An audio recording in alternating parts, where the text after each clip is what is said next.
Rendahnya budaya literasi orang Indonesia.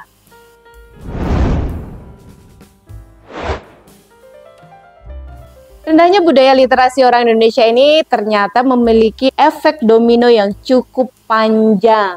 Untuk siapa? Bukan hanya untuk dirinya sendiri, tapi juga untuk orang lain. Kenapa? Emang ada efeknya ya? Anak-anak yang suka membaca dan anak-anak yang nggak suka membaca ketika dewasanya, ya jelas banget ada efeknya. Sekarang kita berbicara bagaimana di dunia kerja ya. Namanya dunia kerja itu pasti akan banyak banget instruksi, perintah, diskusi, dan yang lain sebagainya. Yang terkadang ataupun seringnya instruksi, perintah, peraturan, dan yang lain sebagainya itu ditulis dalam sebuah peraturan yang secara tertulis yang itu akan di-share kepada seluruh anggota di tempat kerja tersebut. Otomatis kalau orang budaya literasi atau membacanya rendah, gue males banget deh baca ini. Apa sih isinya? Akhirnya apa? Kagak dibaca. Akhirnya apa? Dia ketinggalan perubahan yang ingin diimplementasikan di perusahaan. Ataupun juga tiba-tiba ada informasi di dalam grup. Kalau sekarang itu kan komunikasinya cukup cepat dan mudah dengan grup WhatsApp. Ada instruksi-instruksi, dia harus datang jam sekian, dia pakai ini dan itu. Tapi karena rendahnya budaya membaca, akhirnya dia ignore tuh. Dia nggak peduli. Besok-besok dia tanya lagi, besok emang ada acara apa sih? Oh, harus pakai baju ini ya? Oh, ternyata kemarin ada acara ini ya? Oh, aku ketinggalan dong. Nah, itu karena rendahnya budaya literasi di orang-orang Indonesia. Mereka ini nggak suka baca, males banget baca secara textbook. Jadi mereka lebih suka baca kalau buka WA ataupun gawai, ya mereka buka video, mereka seneng banget kan, lama banget buka. Dan ternyata terlalu lama kita menggunakan gawai yang di situ membuka misalnya video, entah kalian di TikTok, di Instagram, atau di YouTube, itu membuat otak kita yang di depan ini males, mandek, jadi dia nggak berfungsi. Terus gimana caranya? Dengan kita memulai budaya membaca. Nggak usah lama-lama, yang nggak pernah membaca. 5 menit aja sehari kita membaca, tapi harus buku ya, yang dipegang. Karena sensasinya itu akan beda. Dan rasa emosional di kita juga akan beda gitu kalau memegang buku. Nah, di sini sebenarnya ada 10 keuntungan ataupun kelebihan ketika kita memiliki kesenangan membaca sebuah buku. Yang pertama, bisa menstimulasi mental kita. Jadi kalau misalnya kalian yang punya penyakit mental, mental itu bukan berarti gila ya. Ya mental itu adalah seharusnya kita orang dewasa itu bisa bersikap sebagaimana orang dewasa. Ketemu stresor, nggak tiba-tiba mutung, ngambek, kesel, dapat kritikan yang nggak sesuai dengan apa yang kita inginkan, terus kita jadi bete gue nggak mau kerjain, jadi moody. Itu kan bukan karakter orang dewasa.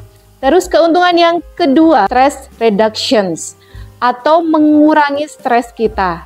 Dan saya juga seneng banget sih baca buku. Terkadang baca buku itu nggak melulu yang dia textbook ya. Ya terserah aja baca buku apapun itu, mau novel, mau bentuk cerita dan lain sebagainya. Yang penting kalian baca buku. Dan yang ketiga, knowledge.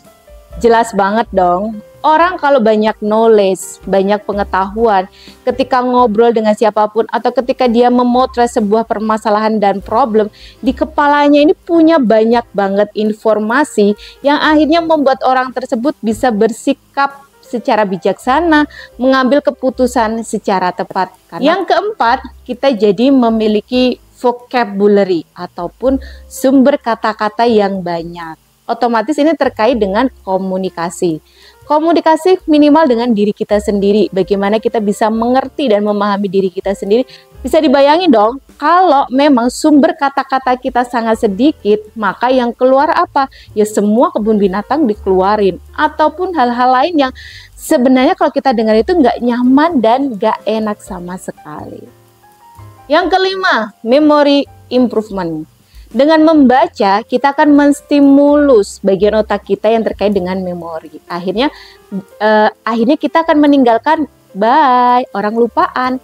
Dan orang-orang yang pelupa, itu kemungkinan besar, coba deh tanyain, kemungkinan nggak suka baca atau jarang banget baca.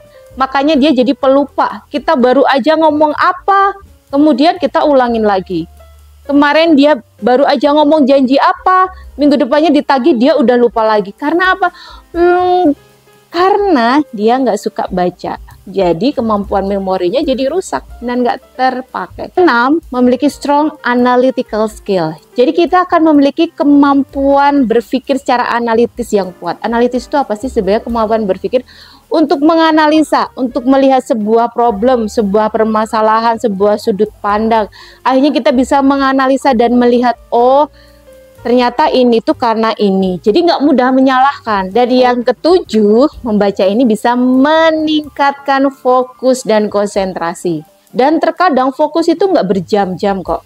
Cepet kok. Jadi bukan procrastination atau menunda-nunda, karena kita fokus permasalahan ini, kita akan selesaikan ini. Dan kita nggak akan melarikan diri mengambil hal-hal lain. 3 yang lain itu yang ke-8, kalian akan punya kemampuan menulis yang baik. Karena dengan membaca, banyak kosakata, punya kemampuan analitik yang bagus, punya kemampuan memori yang bagus. Jadi kalian punya stok banyak kalau misalnya mau menulis. Entah yang 9, dengan banyak membaca buku, kita akan bisa memunculkan yang disebut sebagai inner peace.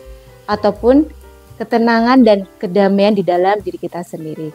Di beberapa klien yang datang ke Lumina untuk proses ikhtiar memperbaiki mental mereka, biasanya kami sih menyarankan ada tugas untuk membaca sebuah buku. Dan poin yang terakhir dari keuntungan kita membaca buku adalah free entertain. Walaupun kita perlu beli bukunya ya. Tapi ini adalah hiburan yang gratis, bisa kita lakukan di mana aja sebelum tidur dan lain sebagainya. Kita bisa melakukannya dengan mudah tanpa tambahan cost yang jauh lebih tinggi. Kalau beli satu buku kan kita bisa bacanya berkali-kali. Jatuhnya memang lebih gratis ya, lebih enak digunakan. Alhamdulillah, semoga menjawab ya pertanyaan ini buat teman-teman semuanya yang kesulitan bagaimana menghadapi dan mengatasi karyawan yang tidak bisa mengikuti instruksi atau sakarepnya dewe gitu kan. Sampai jumpa di video yang lainnya. Jangan lupa like, komen, dan subscribe-nya. Nyalakan tombol loncengnya. Sampai ketemu lagi. Assalamualaikum warahmatullahi wabarakatuh. Bye.